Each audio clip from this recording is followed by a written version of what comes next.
मतगणना प्रारंभ की जाए। सभी अधिकारी सीढ़ियों पर चढ़कर मतगणना प्रारंभ करें। ये मतगणना का कार्य शुरू कर दिया गया है।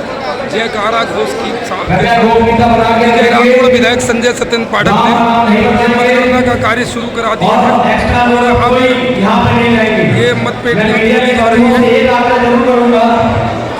कि मत पत्र की आप दूर से शूटिंग कर लें, लेकिन इतना मत पत्र के अंदर ना घुस। कभी-कभी लोग मत पत्र का शिकार भी देते हैं।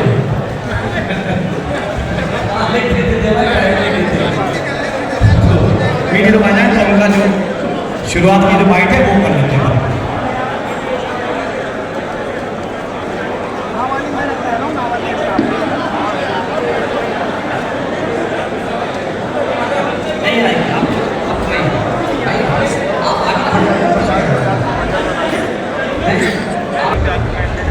ये सभी टेबलों पर मतगणना शुरू कर दी गई है। मतगणना हो रही है। मीडिया के कोई साथ आपको दिखा रहे हैं काउंटिंग में, तो वो भी आ जाए। दीपक जैन, सुरेश सिंह जैन जी हेड है। ये मतगणना की सीधी तस्वीरें आपको दिखा रहे हैं। मतपेटियां खोली दी गई हैं और गणना शुरू कर दी है। तक इन्हें आप देखिए कर सब रहे हैं। काउंटिंग का तरीका जैसा तय हुआ है कि ये पेटी क्रमांक रहेगा, गाँव का नाम नहीं रहेगा। पेटी क्रमांक 2 है, एक ओरिजिनल है और एक डिकोड किया है, पता न चले कि कौन सी पेटी कहाँ की है, तो डिकोड वाला ही लिखेगा। एक बार क्रॉस चेक करिए सारी पेटियों का पूरी परसेंट। मैं अभी जबलपुर में हूँ, बिजरावगढ़ में हूँ, कल बताऊँगा। ठीक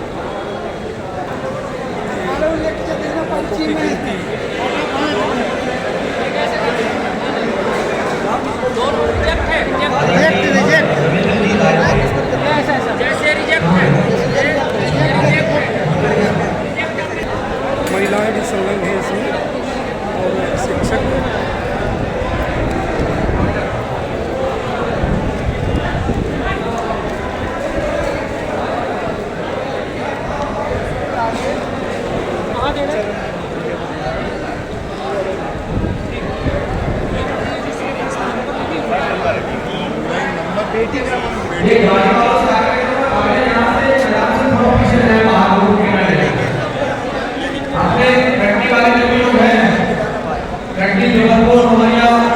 आप लोगों से भी कहूँगा, आप लोग अपनी गाड़ियाँ जो है किनारे कर दो, कारें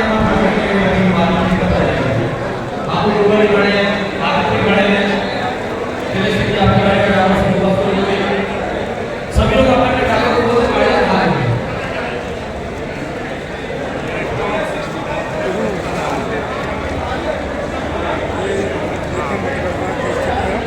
और मतगणना की जा रही है।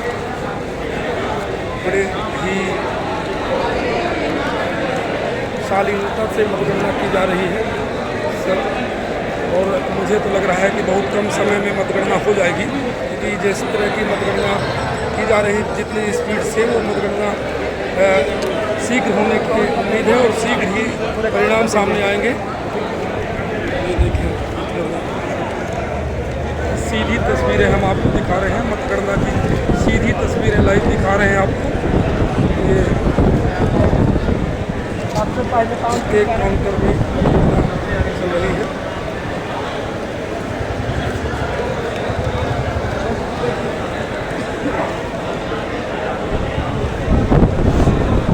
कुछ तो थक से बैठ गए हैं, ऐसा लग रहा है।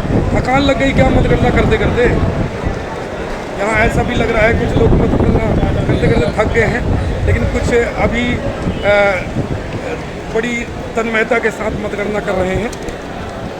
ये देखें बड़े स्पीड से, और बाहर से भी लोग देखने के लिए उतावले हैं इस मतगणना को।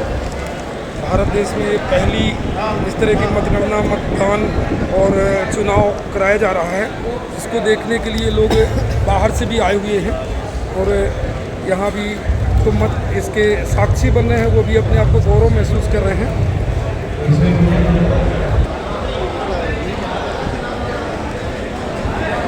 ये देखिए मतगणना की सीधी तस्वीरें आपको जल्दी उठ गए तुम आज, पूजा पाठ अच्छे से कर लिए थे। टाइम भी कर लिए सारा। 9 बजे आ गया, 8 लोग को लाया।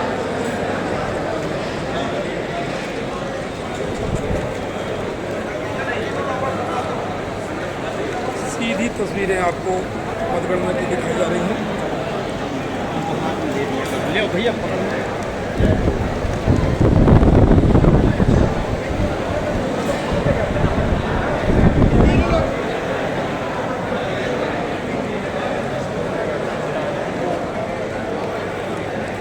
आखिर में एग्ज़ाम देता है और परीक्षा देने के बाद वो मुझे परिणाम की प्रतीक्षा करता है कि मेरा जो मैंने मेहनत की है उसके अनुरूप भी परिणाम आना चाहिए।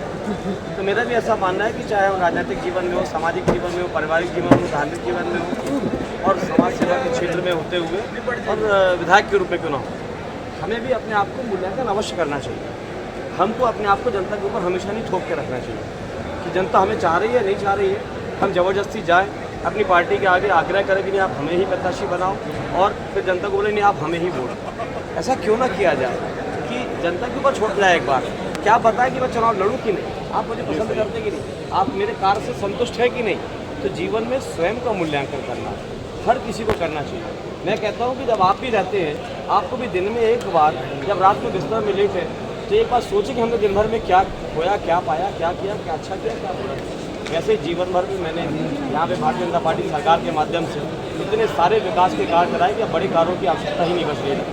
लगभग सभी बड़े विकास के कार्य पूर्ण हो चुके हैं और पूर्णता की ओर है। जो बचे थे वो स्वीकृत हो चुके हैं। छोटे छोटे कार्य तो जीवन पर्यंत चलेंगे ही चलेंगे। तो लोगों की मूलभूत समस्याएँ, लोगों की निजी जीवन की समस्याएँ, कोरोना काल में लोगों की चाहे सेवा रही हो, चाहे बिटिया का ब्याह हो, चाहे किसी का इलाज हो, चाहे होनहार छात्रों की शिक्षा और उनकी व्यवस्था की बात हो, चाहे प्रतिभाशाली खिलाड़ियों को प्रोत्साहन उनको आगे बढ़ाने की बात हो, जीवन में हर पहलू पे हर जगह हमने लोगों की मदद करने का कार्य। और जिस प्रकार से मैं घूमता था तो मुझे ऐसा लगता था कि सबका आशीर्वाद मुझे। भैया ये पूरी प्रक्रिया के बारे में बताएंगे। मुझे लगा कि एक बार तो अपना स्वयं का जीवन का मूल्यांकन करें, इसलिए मैंने अपने आप को अपने राजनीतिक जीवन को दांव पे लगा के और इस अग्नि परीक्षा में जनादेश रूपी जो परिजन है मेरे जनजन है उनको वाला जनादेश दीजिए उसमें डाल दीजिए। पूरी प्रक्रिया में कितना लोगों को लगाया गया है? 280 मतदान केंद्र है, लगभग 6000 से ऊपर कार्यकर्ता इसमें लगे हुए थे।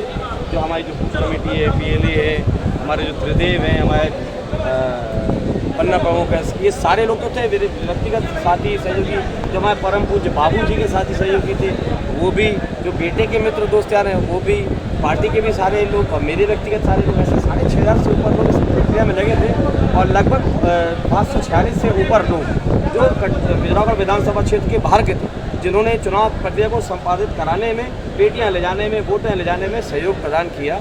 और आज भी आप देखेंगे कि जो मतगणना चल रही है तो इस पूरे चुनाव की निष्पक्षता और पारदर्शिता बनाए रखने के लिए बाहरी लोगों को लगाया गया है।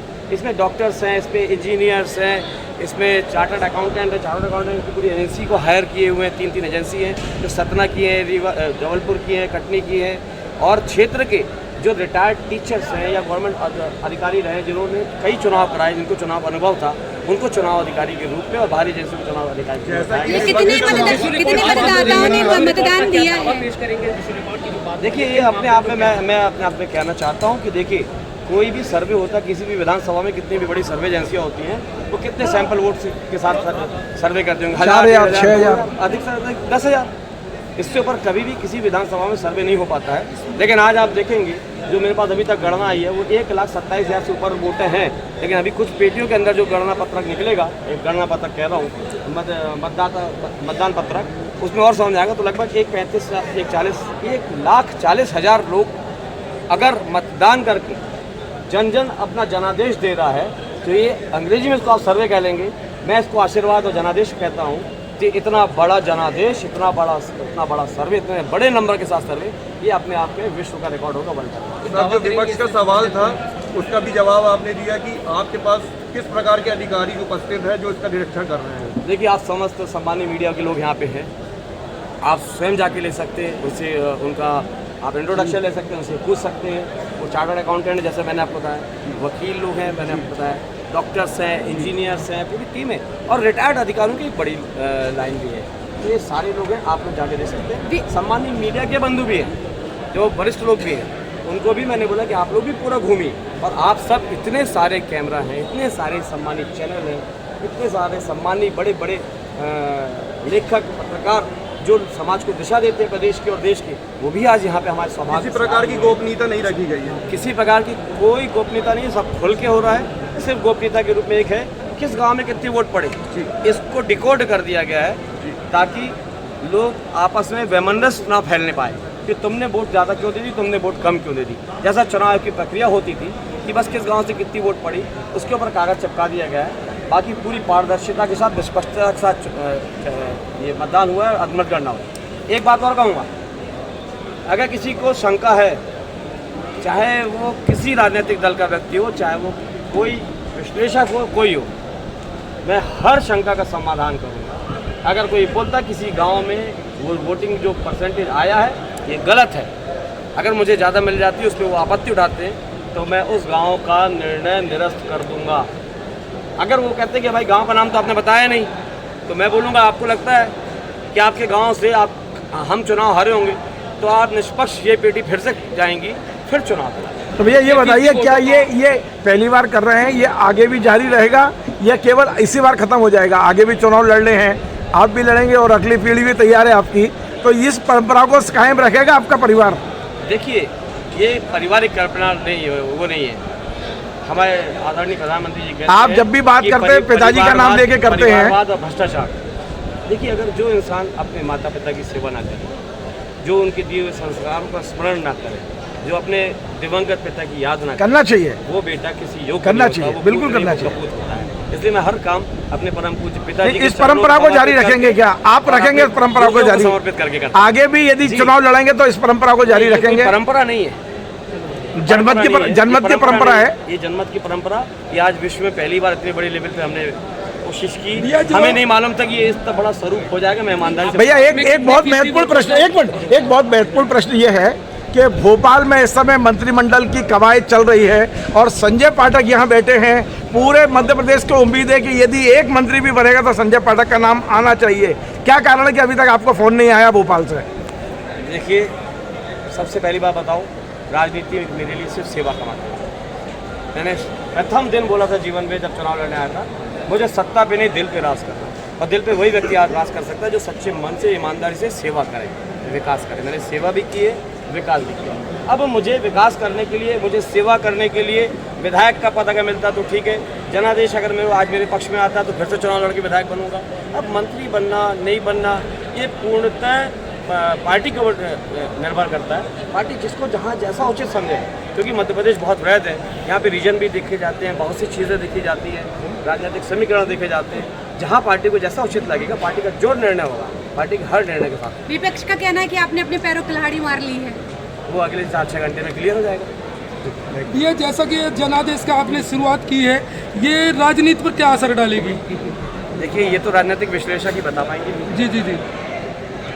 भैया, बिजौगढ़ विधानसभा का चुनाव और लड़ने के बाद लोकसभा का चुनाव लड़ेंगे, इसमें आपका क्या कहना है? देखिए, चुनाव लड़ने का निर्णय संजय पाठक का नहीं है, वो हमारी जो मातृ संस्था है भारतीय जनता पार्टी है, उसका काम। पार्टी जहाँ आदेश करे, लड़ना है तो लड़ूंगा, नहीं लड़ना है तो नहीं लड़ूंगा।